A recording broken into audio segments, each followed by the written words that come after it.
जगातले पहिले वैज्ञानिक आणि रिपब्लिक या आदर्शांना मी प्रथम अभिवादन करतो। या ठिकाणी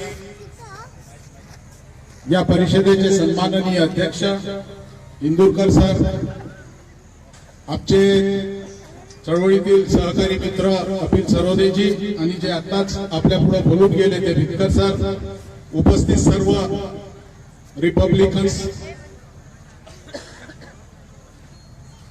या ठिकाणी ही जी परिषद आयोजित केलेली आहे त्या सगळ्या रिपब्लिकनच्या कार्यकर्त्यांचे आपण सगळ्यांनी मनापासून आभार मानले पाहिजे। कारण रिपब्लिक ही जी संकल्पना आहे ही केवळ जगामध्ये 17व्या शतकामध्ये अमेरिकेमध्ये ते पहिल्यांदा संविधानामध्ये आले, परंतु ती संकल्पना विचाराच्या आणि उत्क्रांत स्वरूपाच्या माध्यमातून डॉक्टर बाबासाहेब आंबेडकरांनी या देशामध्ये अधिकृत केली। या देशाला हिंदू राष्ट्र म्हणावं, हा हिंदूंचा देश आहे। बाबासाहेबांच्या पुढे प्रश्न होता म्हणून बाबासाहेब आंबेडकरांनी हा प्रश्न एका फटक्यामध्ये सोडवला। तो कसा सोडवला तर संविधानाचा पहिला आर्टिकल त्यांनी लिहिला, इंडिया दॅट इज भारत, आणि इंडिया दॅट इज भारत असं बाबासाहेबांनी लिहिल्यानंतर एक नवी ओळख या देशाला मिळाली। परंतु ती ओळख अर्धवट होती, ती ओळख पूर्ण नव्हती। बाबासाहेबांच्या प्रगल्भ बुद्धिमत्तेने ती ओळख 26 जानेवारी 50 ला पूर्ण झाली। काय ओळख झाली, काय नामकरण दिलं बाबासाहेबांनी या देशाला? बाबासाहेबांनी या देशाला रिपब्लिक म्हटलं। आणि आम्ही 15 ऑगस्ट 26 जानेवारीला जी शपथ घेतो ती कशाची घेतो? डेमोक्रॅटिक रिपब्लिक इंडिया घडवण्याची शपथ घेतो। हे केवळ रिपब्लिकन पार्टी पुरतं मर्यादित बाबासाहेबांचं तत्वज्ञान नाही, तर हे जगाच्या वैश्विक क्रांतीचं तत्वज्ञान बाबासाहेबांनी तुमच्या पुढे दिलं। आणि हे तत्वज्ञान मार्शल रेस असणारा पूर्वाश्रमीचा महार आणि आपला क्रांती करणारा धम्माची या समाजाकडे बाबासाहेबांनी ते सोपवलं। साधी जबाबदारी नाही आहे आमची। आम्ही ज्या पद्धतीनं रिपब्लिकनच्या संदर्भामध्ये वक्तव्य करतो किंवा विचार करतो एवढा साधा शब्द नाही आहे रिपब्लिक। जो रिपब्लिक असतो तोच रिपब्लिकन होऊ शकतो। जो रिपब्लिक समजू शकतो तो रिपब्लिकन होऊ शकतो। हे ऐरागैराचं काम नाही आहे रिपब्लिकन होणे। ज्याला रिपब्लिक तत्वज्ञान कळते, जगामध्ये प्लेटोनी 10 खंड लिहिले रिपब्लिक या शीर्षकावरती। बाबासाहेबांनी ते सगळी वाचली, पण बाबासाहेब म्हणतात की ज्या प्लेटोला ईश्वराची संकल्पना मान्य आहे तो माणूस रिपब्लिक याच्यावरती 10 नाही 100 खंड लिहित असला तरी त्याला रिपब्लिक संकल्पना कळलेली नाही। जगामध्ये राज्यशास्त्राचा एक मोठा अरिस्टॉटल नावाचा माणूस होऊन गेला। बाबासाहेब आंबेडकरांनी खुलं पत्र लिहिलं देशाच्या पुढे, फार महत्वाचं आहे ते। त्यामध्ये बाबासाहेबांनी अनेक गोष्टी सांगितल्या, त्याच्यापैकी एक गोष्ट लक्षात घ्या की हे जे संविधान आहे, हे जे संविधान आहे ही मांसपेशी याला पुरवायचा आहे, कारण तो एक सांगाडा आहे।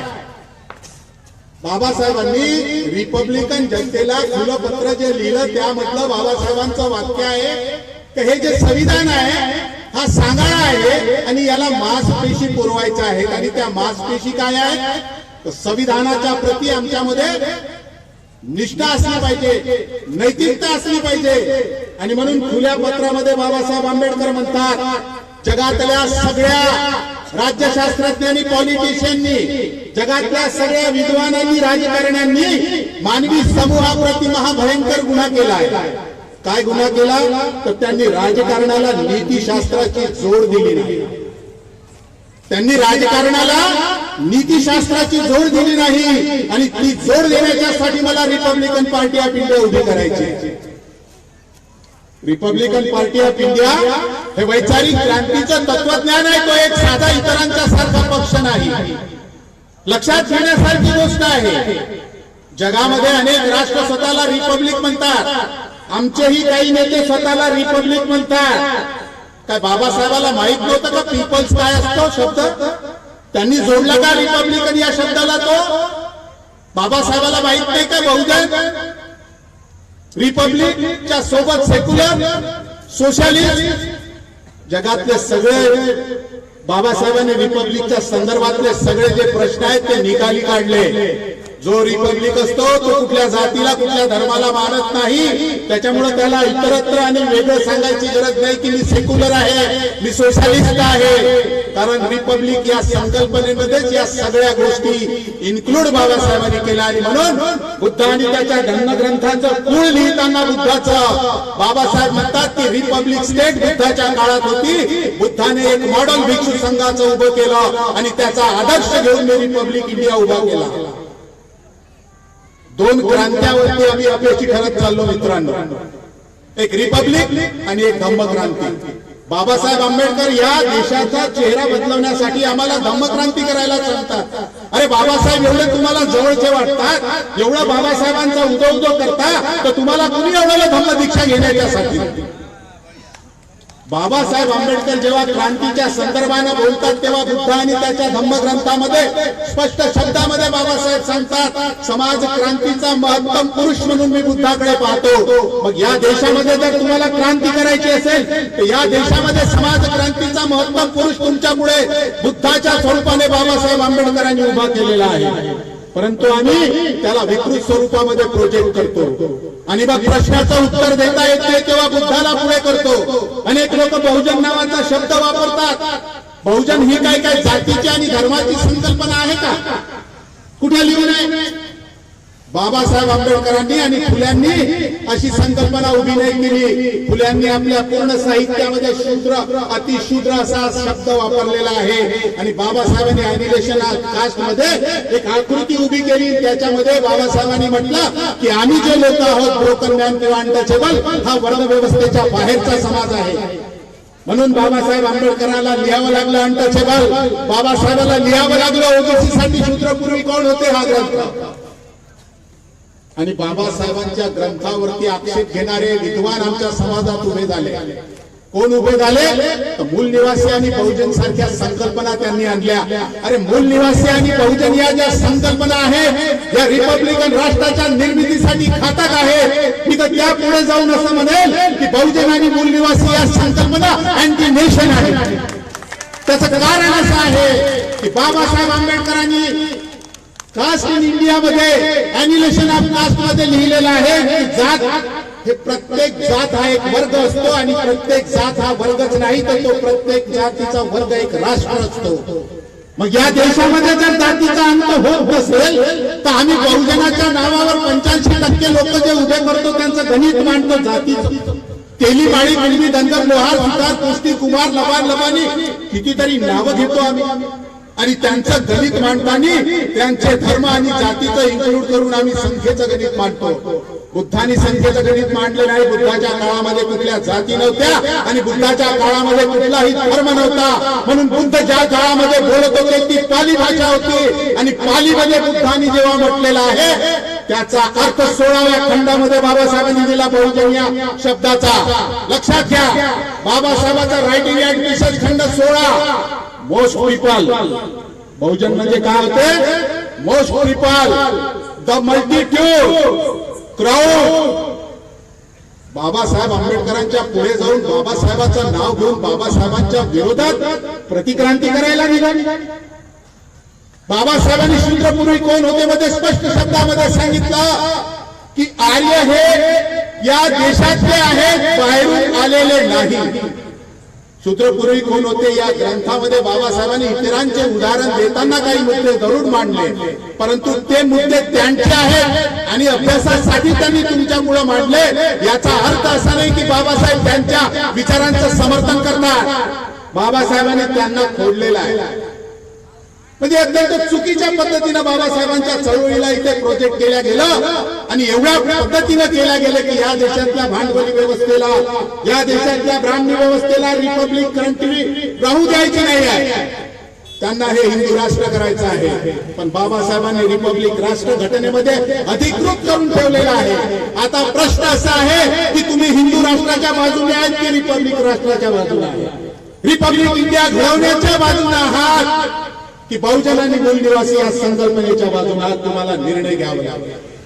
परिस्थिती अत्यंत वाईट अवस्थेमध्ये या ठिकाणी आहे.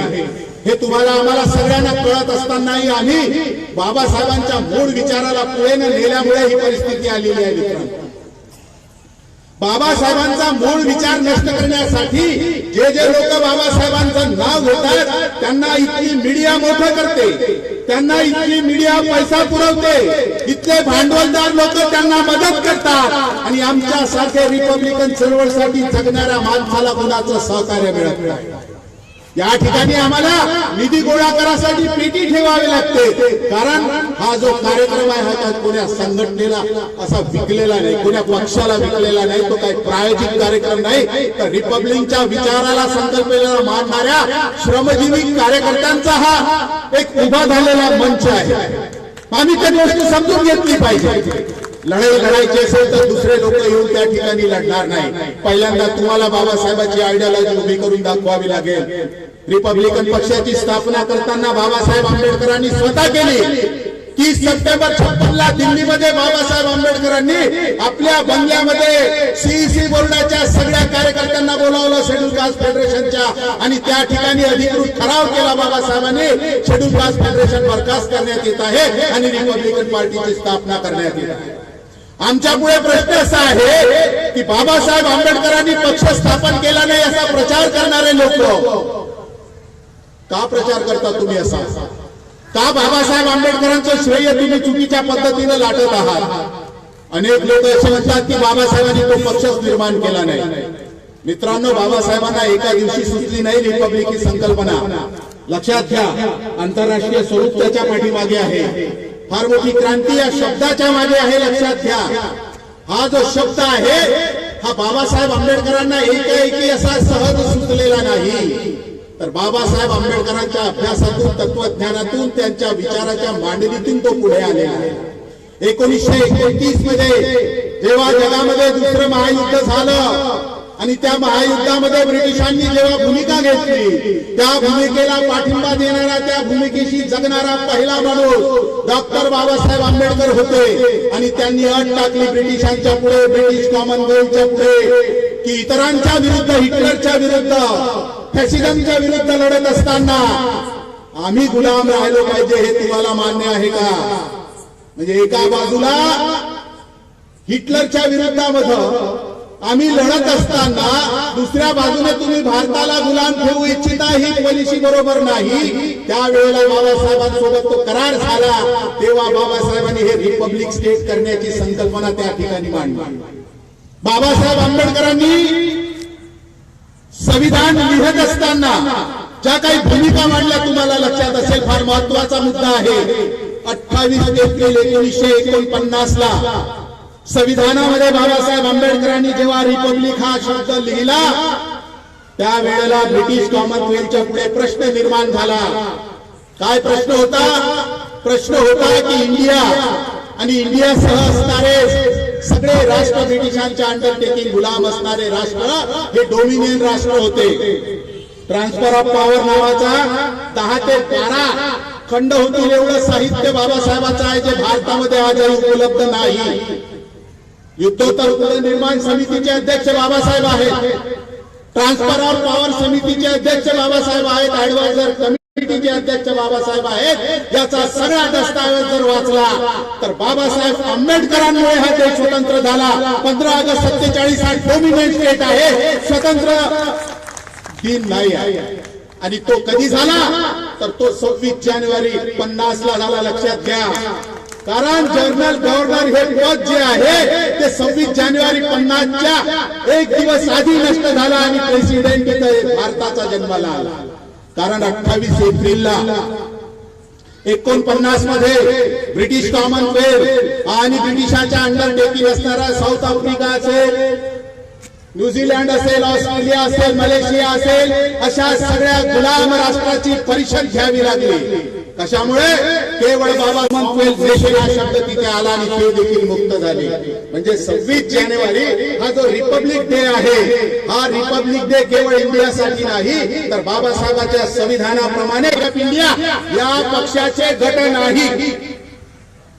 हे डोक्यातून तुम्ही काढून टाका की रिपब्लिकन पार्टी ऑफ इंडिया नावाचे काही गट आणि पक्ष आहेत. ती बोलण्याची जी काही लोक होती त्या लोकांकडे बाबासाहेबांची ती जबाबदारी दिली. बॅरिस्टर राजाभाऊ खोब्रागडे या जिल्ह्यातलं एक व्यक्तिमत्व आहे आणि तुम्हाला माहित आहे की बाबासाहेबांनी त्यांना शेड्यूल कास्ट फेडरेशनचं आपल्या हातानं नियुक्तीचं पत्र दिलं होतं. शेवटी त्याच माणसाच्या हाताने रिपब्लिकन पार्टी ऑफ इंडियाची त्यांच्या अध्यक्षतेखाली बाबासाहेबांच्या आदेशाप्रमाणे नोंदणी करावी लागली आणि ती नोंदणी 191 10 मार्च की मे 59 त्याचा अलॉटमेंट लेटर आहे.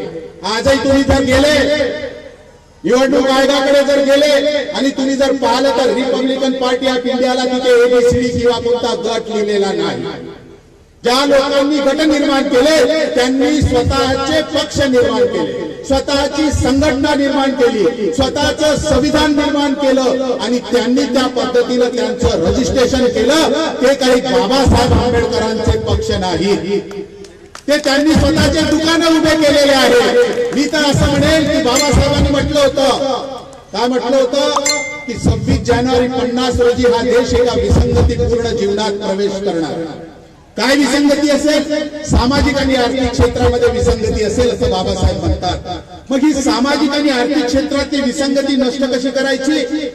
याचा हत्यार म्हणून Babasaheb Ambedkar Republican party of India उभी करतात आणि या रिपब्लिकन पार्टी ऑफ इंडियाचा मॅनिफेस्टो आणि संविधान जर आम्ही वाचला आणि पाहिलं तर मला असं वाटतंय की ज्या काही उणिवा प्रकाशन framing of the Indian constitution म्हणून एन शिवराजनी केलं, त्या पुस्तकामध्ये संविधानाला मांसपेशी पुरवणारा कार्यक्रम रिपब्लिकन पार्टीचं संविधान आहे.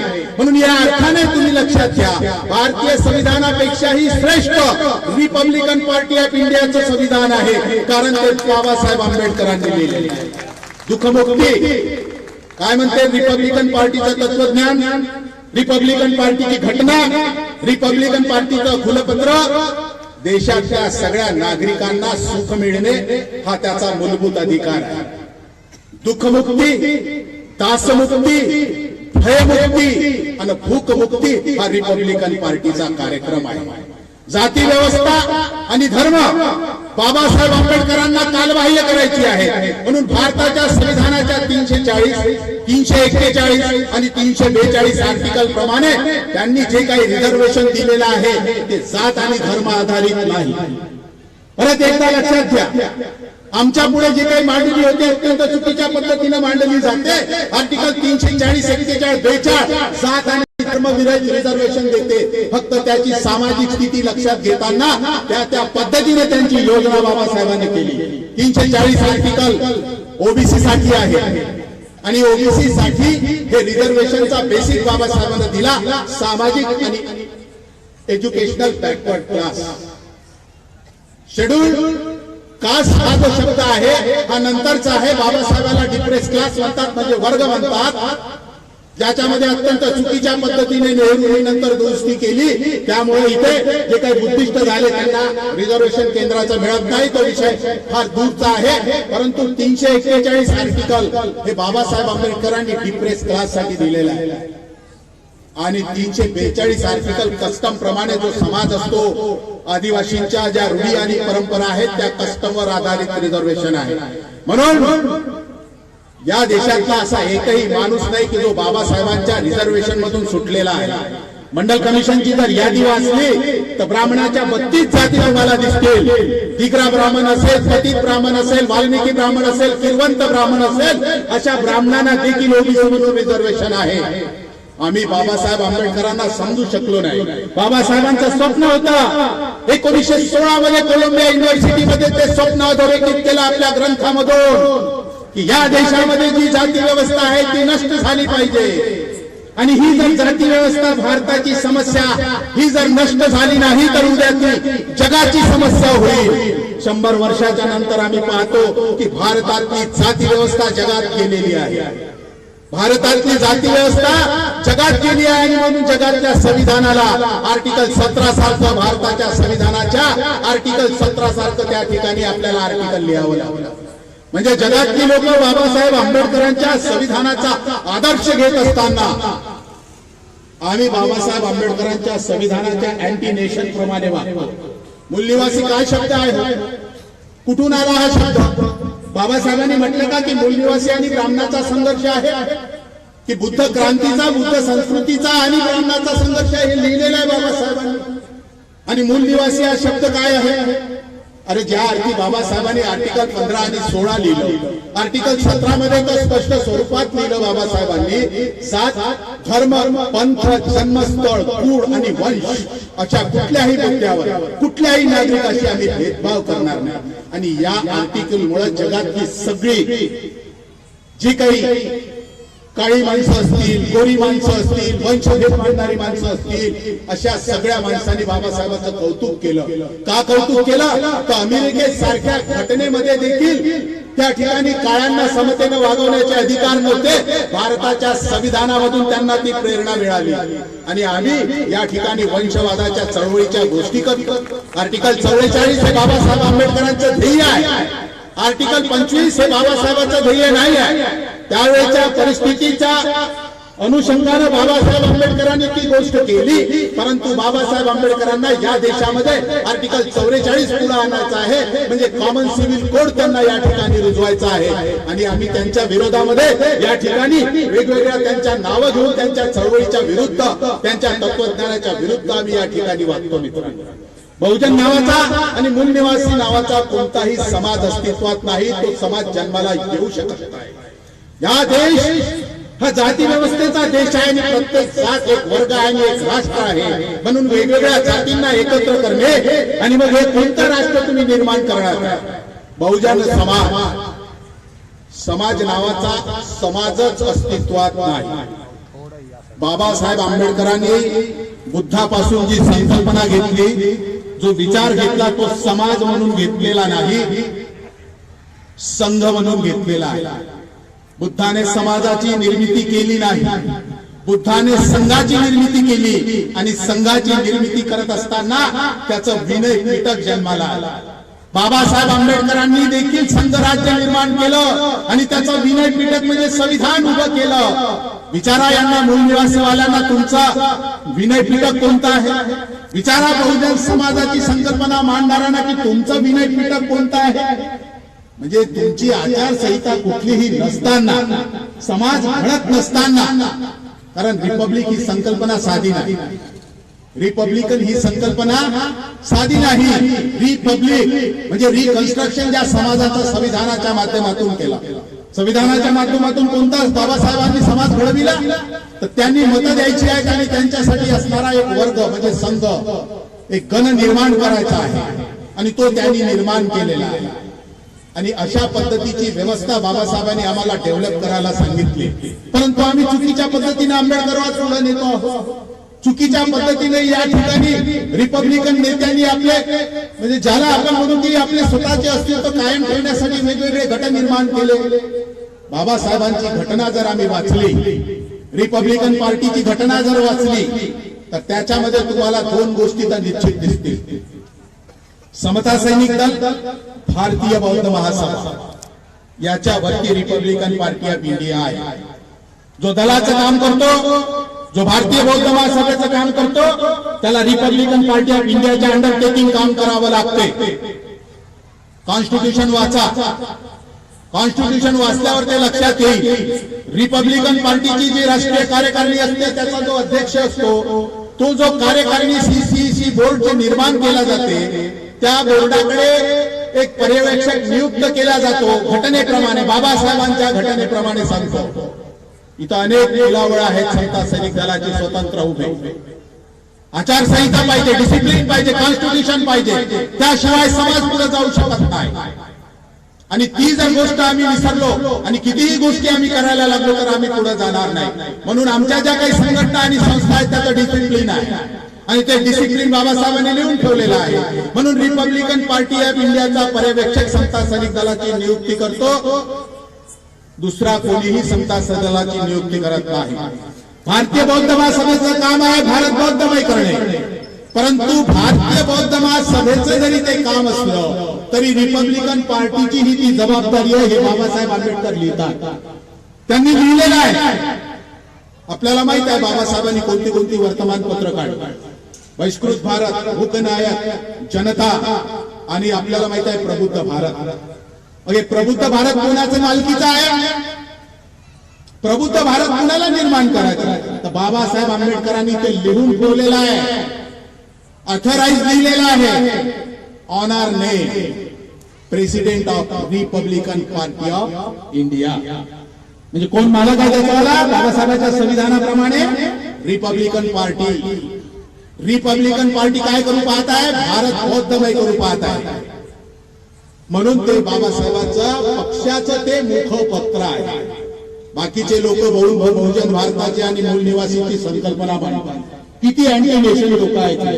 म्हणजे बाबासाहेब आंबेडकरांनी जी विचारधारा दिली तिला आम्हाला पुढे नेता येत नाही आणि आम्ही जैविकपणाचं तिथं विसरून गेलो.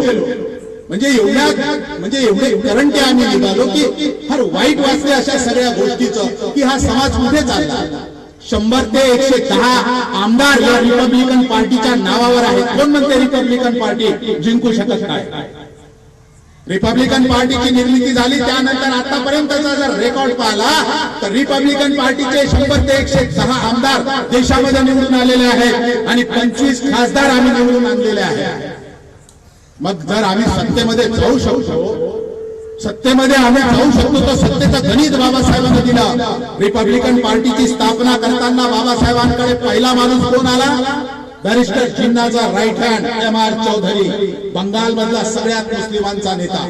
अनेक बैठका बाबासाहेबांसोबत झाल्या. मल्होत्रा, गोसावी, राम मनोहर लोहिया, जयप्रकाश नारायण, मधु Limaye, S.N. Joshi, नागमोरे, Acharya Atre.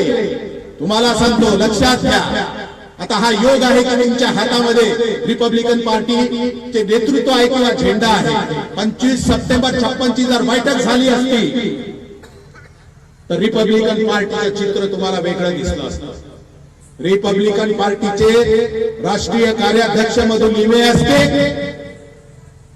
General secretary Ram Manohar Lohia असते आणि ऑल इंडिया रिपब्लिकन पार्टीचे राष्ट्रीय अध्यक्ष बाबासाहेब असते. महाराष्ट्रात आचार्य अत्रे त्या पार्टीचे अध्यक्ष असते. म्हणजे बाबासाहेब आंबेडकरांनी एवढे प्रयत्न केले आणि तो प्रयत्न केवळ एका गोष्टीसाठी आहे की या देशामध्ये डेमोक्रेसी पार्लमेंटरी सिस्टम जर जिवंत ठेवायची असेल तर विरोधी पक्षाची आवश्यकता आहे आणि विरोधी पक्ष सशक्त उभा करण्यासाठी बाबासाहेब आंबेडकरांनी रिपब्लिकन पार्टी ऑफ इंडिया उभी केली. आम्ही लढाई सोडून दिली. सत्तेचं राजकारण करायला लागलो आणि तेही एका आमदारकीचं एका खासदारकीचं. महाराष्ट्रामध्ये हा जो मार्शल रेस समाज आहे आणि जर प्रयत्न केले तर हा क्रांती करू शकतो देशामध्ये. कारण लोकसंख्येच्या प्रमाणाचं जर गणित केलं तर आम्ही आता 16% लोक आहोत महाराष्ट्रामध्ये. 11,56,00,000 लोकांमध्ये आम्ही 16% लोक आहोत आणि जे बुद्ध धर्माची क्रांती करणारे लोक आहेत ते जवळजवळ 6% आलेले आहेत. आणि 16-22% जो समाज होऊ शकतो तो जर भिक्षू संघासारखा एक संघ कॉन्स्टिट्यूशनच्या आधारावरती, संघटनेच्या आधारावरती जर आम्ही एकत्र केला तर असे अनेक मतदारसंघ आहे की जिथे आम्ही स्वतःच्या बळावरती ट्रँगल फाईट मध्ये आमचे प्रतिनिधी निवडून आणू. एक आमदार तुम्ही निवडून पाठवा, एक आमदार विधिमंडळामध्ये. कसा नरेंद्र मोदी हिंदुस्थान म्हणतो ते आम्ही पाहू. नरेंद्र मोदी या देशाला हिंदुस्थान कसं म्हणतो ते आम्ही पाहू. एक आमदार तुम्ही निवडून आणा. त्या ठिकाणी आम्ही विधिमंडळामध्ये प्रश्न उपस्थित करू की याच्यावरती निंदा प्रस्ताव आणा या मोदीवरती. कारण कॉन्स्टिट्यूशनची आणि रिपब्लिक इंडियाची शपथ घेणारा हा माणूस बाहेर आला की हिंदू राष्ट्राची गोष्ट करतो. विधिमंडळामध्ये तुम्ही निंदा प्रस्तावाना महाराष्ट्रातल्या देशात तुम्ही क्रांती करू शकता. बाबासाहेबांनी ती लिखित स्वरूपामध्ये केली, आम्हाला ते कळत नाही. बाबासाहेब आंबेडकरांनी रिपब्लिक हा शब्द अधोरेखित केलेला आहे. या देशाचा मोदी असो की या देशातला भागवत असो, हा माणूस जर विदेशामध्ये जात असेल आणि त्याचं जे पासपोर्ट तयार होत असेल त्याच्या पासपोर्ट वरती जो शिक्का बसतो तो रिपब्लिक इंडियाचा बसतो, त्याला सांगावं लागतं की मी रिपब्लिक इंडिया मधून आलेला आहे. मित्रांनो, राष्ट्रपतीची निवडणूक होत नाही या देशामध्ये, लक्षात घ्या. या देशाची निवडणूक होते तो रिपब्लिक इंडियाच्या प्रेसिडेंटची निवडणूक होते. त्याच्या बॅलेट पेपरकडे जर तुम्ही पाहिला, त्याच्या मतपेटीकडे जर तुम्ही पाहिलं, तर तुमच्या लक्षामध्ये येईल की बाबासाहेब आंबेडकरांनी किती मोठी रिपब्लिक क्रांती या देशामध्ये करून ठेवली. आणि आम्हाला शिसारी आल्यासारखं वाटतं त्या शब्दात. आणि बाबासाहेब म्हणतात बुद्ध आणि त्याच्या धम्मग्रंथामध्ये की ही संकल्पना मी माझ्या गुरु बुद्धापासून घेतली. मग बाबासाहेब जर बुद्धापासून रिपब्लिक स्टेटची संकल्पना घेतात आणि त्याला आधुनिक युगामध्ये उत्क्रांत स्वरूपामध्ये लोकांच्या पुढे मांडतात, जगातली अनेक राष्ट्र त्याचं अनुसरण करतात, मग आम्ही काय करायचं? एक पिढी संघर्ष करून तुम्हाला एका पिढीला काहीतरी त्यांनी मिळवून दिलं, आणि ज्यांना मिळवून दिलं त्या पिढीने संघर्ष करून येणाऱ्या पिढीसाठी काही केलं नाही. जे काही मिळवून दिलं त्या आपल्या पूर्वजांनी, आपल्या पिढीने पूर्वीच्या, त्याच्यावर आम्ही मौज मस्ती करत आहोत. परंतु ही मौज मस्ती जे तुम्ही करत आहात, तर तुमची काही कर्तव्य आहे, तुमची काही जबाबदारी आहे की येणाऱ्या पिढीसाठी देखील तुम्हाला काही करून जावं लागेल. परंतु आम्ही ते काही करून जात नाही. म्हणून रिपब्लिक इंडियाचं कॉन्स्टिट्यूशन या ठिकाणी धोक्यात आले, देशाचं संविधान या ठिकाणी धोक्यात आलेलं आहे. ज्या गोष्टी बाबासाहेब आंबेडकरांनी संविधान देताना सांगितलं, त्याच गोष्टी या ठिकाणी पुन्हा येत आहेत. बाबासाहेबांनी सांगितलं की पार्लमेंटरी सिस्टीमला जगवासाठी मॉरॅलिटी असलेला, कॉन्स्टिट्यूशनची प्रामाणिक असलेल्या समाजाची गरज आहे. महाराष्ट्रातला आंबेडकरी समाज, या समाजाची ती जबाबदारी आहे.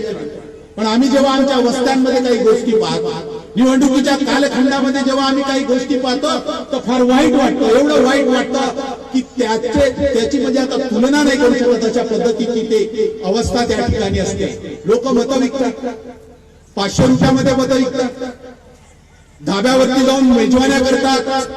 बाबासाहेब आंबेडकरांच्या डेमोक्रेटिक सिस्टीमला, लोकशाहीला किती पतित आम्ही करतो, हे इतरत्र लोक करत असतील ते आम्ही समजू शकतो. परंतु आंबेडकरी समाजाचा माणूस, ज्याच्या हजारो पिढ्या या व्यवस्थेने बर्बाद केल्या, आणि एका बाबासाहेबांना त्या नव्या एक पिढी घडवली आणि त्या पिढीवर जबाबदारी दिली, तो महाराष्ट्रातला 16% समाज जर संविधानाशी निष्ठ राहिला तर तो क्रांती करू शकतो. त्यांनी जर क्रांतीची भाषा वापरली, त्यांनी जर क्रांतीचा कार्यक्रम आखला, तर तो क्रांती करू शकतो. त्यासाठी काही लपायची गरज नाही. बाबासाहेबांनी म्हटलं धम्मक्रांती करा. धम्मक्रांती केला, त्यानंतर बाबासाहेबांनी काय प्लॅनिंग दिलं आम्हाला राजकीय? आम्ही म्हणतो आता की बा मशीन जी आहे ते घोटाळा करते, हे करते. अरे बाबासाहेबांनी पुणे कराराच्या नंतर एक डेव्हलपमेंट आम्हाला दिलं. आमचे शत्रू बाबासाहेबांच्या विरोधात पुणे कराराचा धिक्कार करतात. बाबासाहेब आंबेडकरांनी अरे त्याच्या पुढची लाईन प्रोटेस्टल प्रेझेंटेशन सिस्टम राजकारणामध्ये आली पाहिजे म्हणून नेहरू सोबत त्यांनी चर्चा केली. 2 मतात 16. अरे बाबासाहेबांनी 3 मताची योजना तुमच्यासाठी आखली, ही कोणी सांगतच नाही. त्या पुणे कराराचा धिक्कार करत बसले. काय बाबासाहेबांच्या म्हणजे काही बाबासाहेब आंबेडकरांना तुम्ही काही साधं समजले का? बाबासाहेबांनी जे काही केलं ते एवढं केलेलं आहे की ते अजूनही आमच्यापर्यंत पोहोचलेलं नाही. म्हणून मी म्हणतो की फर्स्ट पासपोर्ट सिस्टम जी आहे ही राजकारणामध्ये तुम्हाला प्रतिनिधित्व देत नाही, हे बाबासाहेबांनी तेव्हा सांगितलं. आणि हे दुरुस्त करासाठी, ही क्रांती करासाठी प्रो प्रोटेक्शनल प्रेझेंट सिस्टम आली पाहिजे, ही भूमिका आम्ही पुढे नेली पाहिजे. त्यानंतर बाबासाहेबांनी दुसरी भूमिका सांगितली की आमच्या स्वतंत्र काही मतदारसंघ असले पाहिजे. महाराष्ट्रामध्ये बौद्ध समाज, म्हणून म्हटलं मी क्रांती करू शकतो, हा 16% समाज, आणि ज्यांनी बौद्ध धर्माची दीक्षा घेतली असा 6% समाज, हा 22% समाज जर आम्ही एकत्र करू शकलो बुद्धिस्ट आयडेंटिटीवरती, तर महाराष्ट्रातले 60 विधानसभा क्षेत्र बौद्धांसाठी आम्ही राखीव करू शकतो. पण बाबासाहेबांनी म्हटलं की I am not schedule caste. आम्ही तिथेच अडकलो, आम्ही बुद्धिस्ट झालो नाही. का तर बाबासाहेबांनी जो कार्यक्रम आम्हाला दिलेला आहे तो कार्यक्रम उत्क्रांत स्वरूपाचा आहे आणि त्यांच्या आयडियोलॉजी प्रमाणे जर आम्ही पुढे आलो तर आमचे स्वतंत्र मतदारसंघ होऊ शकतात आणि महाराष्ट्रामध्ये आमच्या लोकसंख्येच्या प्रमाणामध्ये जर बौद्ध म्हणून तुम्ही उभे राहिले तर 10 बौद्ध का उभे राहणार, परंतु त्या ठिकाणी तुम्ही निवडून येऊ शकता. या पद्धतीने आम्ही धम्मक्रांतीला आणि धम्मराज्याला यशस्वी करू शकतो. पण आम्ही तशी योजना आखतो का? आम्ही त्या पद्धतीने भूमिका घेतो का? उलट आम्ही म्हणतो की नाही, इतरत्र समाजाची लोक आपल्याजवळ येणार नाहीत, ते आपल्याला मत देणार नाहीत म्हणून जय भीम म्हणू नका, बुद्धाचं नाव घेऊ नका. ही तर एक प्रकारची प्रतिक्रांती आहे. म्हणजे बुद्धाचं आणि बाबासाहेबांचंच नाव घेता आणि त्यांच्या विरोधामध्ये कामं करायची. बुद्ध काही हा एक केवळ बुद्ध विहारामध्ये मूर्ती बसवायचा एवढ्या पुरता बाबासाहेबांनी स्वीकारलेला नाही. दिग्गनिकायाचा आणि अंगना सुत्ताचा अभ्यास करून कोपर्निकस, गॅलिलिओ आणि आईन्स्टाईन जन्माला आले. बाबासाहेबांना इथं आईन्स्टाईन, कोपर्निकस, गॅलिलिओ आणि डार्विन जन्माला घालायचे आहेत म्हणून बाबासाहेबांनी बुद्ध धम्म दिला. अभिधम्म पिटकाचा अभ्यास करा म्हणजे आमच्या लक्षात येईल की बाबासाहेबांनी बुद्ध धम्म का दिला. केवळ वंदना करण्यासाठी बाबासाहेबांनी ती गोष्ट आमच्या पुढे आणून ठेवलेली नाही, तर जगामध्ये वैश्विक क्रांतीचं नायकत्व तुम्ही केलं पाहिजे ही अपेक्षा बाबासाहेब आंबेडकरांची त्या ठिकाणी होती. आणि ती अपेक्षा बाबासाहेबांची पूर्ण करण्याचं काम आम्ही करू शकतो हा विश्वास आमच्यामध्ये आहे म्हणून आम्ही तुमच्या पुढे उभं होऊन बोलत आहोत. ही क्रांती आमचा समाज करू शकतो हे बाबासाहेबांनी लिहिलेलं आहे. म्हणून तुम्हाला बाबासाहेबांनी म्हटलेलं आहे की तुम्ही मार्शल रेस समाज आहे. कोण आहे तुम्ही? मार्शल रेस समाज आहे. मग हा मार्शल रेस समाज रस्त्यावर कधी उतरणार आहे? कधी उतरणार आहे आणि कधी बाबासाहेब आंबेडकरांच्या नावाने ही क्रांती करणार आहे? माझी एक अपेक्षा आहे या ठिकाणी.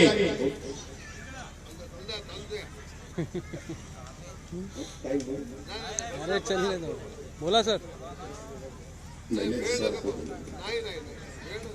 तर ही जी क्रांतीची बाबासाहेब आंबेडकरांनी जी काही आचारसंहिता आमच्या पुढे उभी ठेवलेली आहे त्याचं चिंतन आणि मनन झालं पाहिजे. बाबासाहेब आंबेडकरांची 22च खंड गव्हर्नमेंटने प्रकाशित केली आणि डिक्लेअर केलं की आम्ही बाबासाहेबांचं सगळं साहित्य छापलं. मी यवतमाळ ते नागपूर पर्यंत पायी 20 ते 25 हजार लोक शेवटच्या टप्प्यापर्यंत जुळली. आम्ही मोर्चा काढला आणि पृथ्वीराज चव्हाणांचं मंत्रिमंडळ होतं. हिवाळी अधिवेशनामध्ये त्यांना आम्ही आमची श्वेतपत्रिका दिली, संशोधन पत्रिका, की बाबासाहेब आंबेडकरांचे 250 खंड होतील एवढं साहित्य आहे. जगातली 100 राष्ट्र बाबासाहेबांचं साहित्य मागत आहेत. कशासाठी? की त्यांना गरज आहे बाबासाहेब आंबेडकरांच्या विचाराची. आम्ही कधी केली का ही क्रांती? आम्ही कधी हा प्रश्न उचलला का? आम्ही भाषणामध्ये सांगतो की बाबासाहेब आंबेडकर उपाशी राहिले, रमाबाई उपाशी राहिली, 18 तास त्यांनी अभ्यास केला. हॉटेलमध्ये बाबासाहेबांनी पोळ्या लाटल्या, साताऱ्याच्या बस स्टँडवर हमाली केली. हे केवळ सांगण्यासाठी आहे का मित्रांनो? बाबासाहेब आंबेडकरांनी जे कष्ट उपसले ते सगळे आमच्यासाठी उपसले. त्यांचा कागद, त्याचं आयुष्य किती आहे? त्यांचं कागद, त्यांचं आयुष्य किती आहे? ती जर या प्रतिक्रांतीने नष्ट केली तर तुमच्याजवळ बाबासाहेबांचे विचार राहतील का? पुढच्या पिढीकडे तो विषय असेल का? बाबासाहेब आंबेडकरांकडे जग तशा पद्धतीनं पाहत. आज अमेरिकेसारख्या ठिकाणी 1952 मध्येच बाबासाहेब आंबेडकरांना डिक्लेअर केलं त्यांनी, डिलीट देऊन, की बाबासाहेब आंबेडकर जगातले सगळ्यात एक्सपर्ट संविधानाचे म्हणजे हे आहेत म्हणून ऑथराईज, त्यांना डिलीट दिली. आणि भारताच्या ठिकाणी काय चर्चा होते की बाबासाहेबांच्या संविधानामध्ये या उणिवा आहेत, बाबासाहेबांच्या संविधानामध्ये त्या उणिवा आहेत. ही जी प्रतिक्रांतीची भाषा आमच्या पुढे आलेली आहे तिला आम्ही अभ्यासाच्या दृष्टीतून कधी पुढे पाहिलेलं नाही. आणि म्हणून आम्हाला कोणीतरी सांगितलं, आम्हाला इमोशनल केलं कोणीतरी की हे रिपब्लिकन पार्टीचे जे लोक आहेत हे बाबासाहेबांचा विचार पुढे नेऊ शकत नाही आणि म्हणून तुम्ही यांना सोडा आणि आमच्या मागे या. याच रिपब्लिकन पार्टीच्या लोकांनी आंदोलन केली. 1964चं आंदोलन लक्षात घ्या. 1964चं ऐतिहासिक आंदोलन, देशाच्या स्वातंत्र्याच्या लढ्यामध्ये 50,000 लोक तुरुंगात होते. परंतु रिपब्लिकन पार्टी ऑफ इंडियाचं आंदोलन जेव्हा झालं तर 4 लाखाच्या जवळजवळ लोक तुरुंगामध्ये होते. कुठल्याही राजकीय पक्षाला हे वैभव प्राप्त झालं नाही. जे काही आम्ही मागण्या त्यावेळेला केलेल्या आहेत त्या मागण्याच्या भरोशावरती हा समाज उभा झाला. हा समाज त्या मागण्याच्या बळावरती उभा झाला आणि बाबासाहेब आंबेडकरांनी तो समाज जो उभा केला तो समाज आता बाबासाहेबांच्या मातृसंघटनेला विसरलेला दिसतो आणि म्हणून मातृसंघटने या अवस्थेपर्यंत पोहोचलेल्या आहेत. आता आम्हाला नव्या पद्धतीनं विचार करावा लागेल. आता आम्हाला नव्या पद्धतीनं विचार करावा लागेल की आम्ही असा विचार करतो की रिपब्लिकन पार्टीचे गट नाहीत रिपब्लिकन पार्टी आजही ज्या अवस्थेमध्ये रजिस्टर्ड झाली होती पहिल्यांदा ती त्याच अवस्थेमध्ये आहे.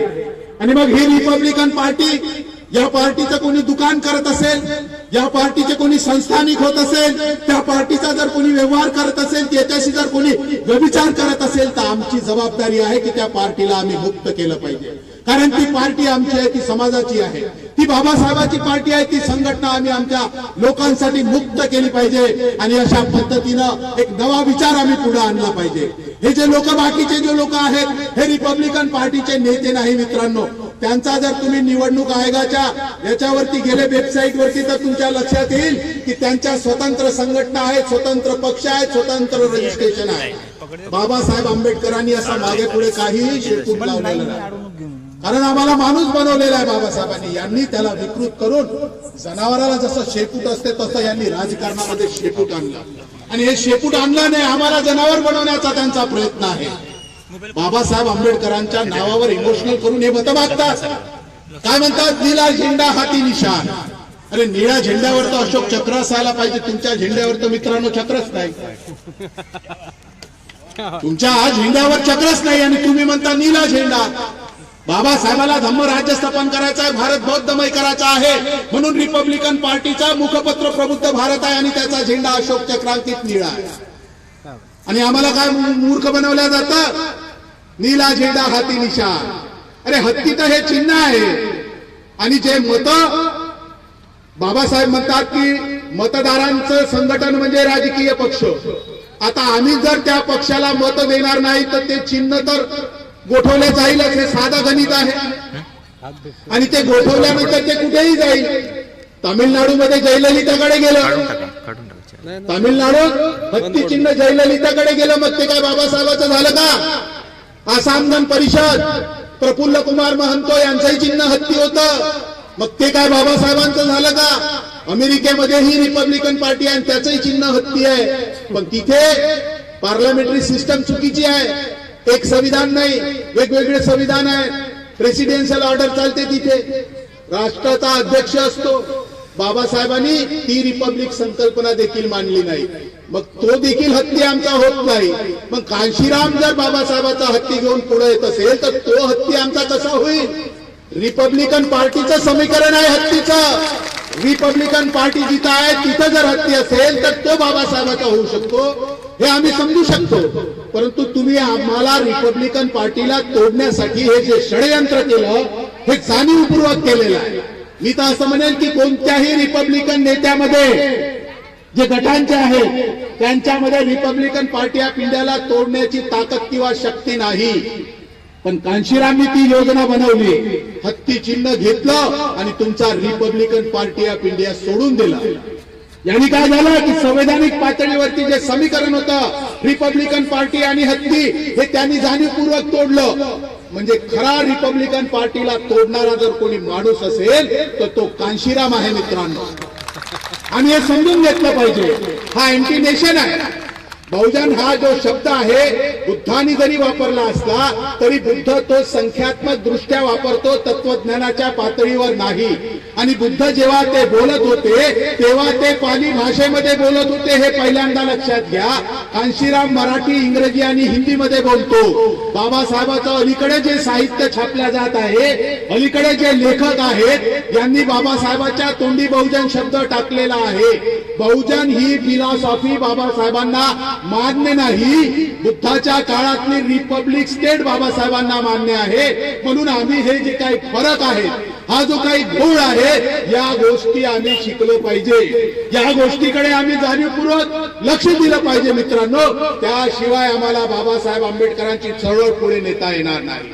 म्हणून ही जबाबदारी कोणाची असेल तर ही जबाबदारी आंबेडकरी समाजाची आहे प्रथमतः. आणि त्यांनी जर क्रांती केली तर इतरत्र समाजाचे लोक त्यांच्या सोबत येतील, परंतु त्यांना दिसत नाही. बाबासाहेबांच्या सोबत कसे आले? 1964च्या आंदोलनामध्ये ते लोक कसे आले? आजही ते लोक तुमच्या सोबत यायला तयार आहेत. परंतु तुम्ही मूळ बाबासाहेबांचा रिपब्लिकन पक्ष आणि त्यांचा झेंडा आणि त्या रिपब्लिकन पार्टीच्या संविधानाचा मॅनिफेस्टो, त्याचा कार्यक्रम, त्याचं खुलं पत्र, याच्या आधारावरती समाजाला आम्ही खळवलं पाहिजे. त्याशिवाय इतरत्र समाजाची लोक येणार नाही. आणि ही अन्याची जबाबदारी जर कुणाची असेल तर ते तुमची.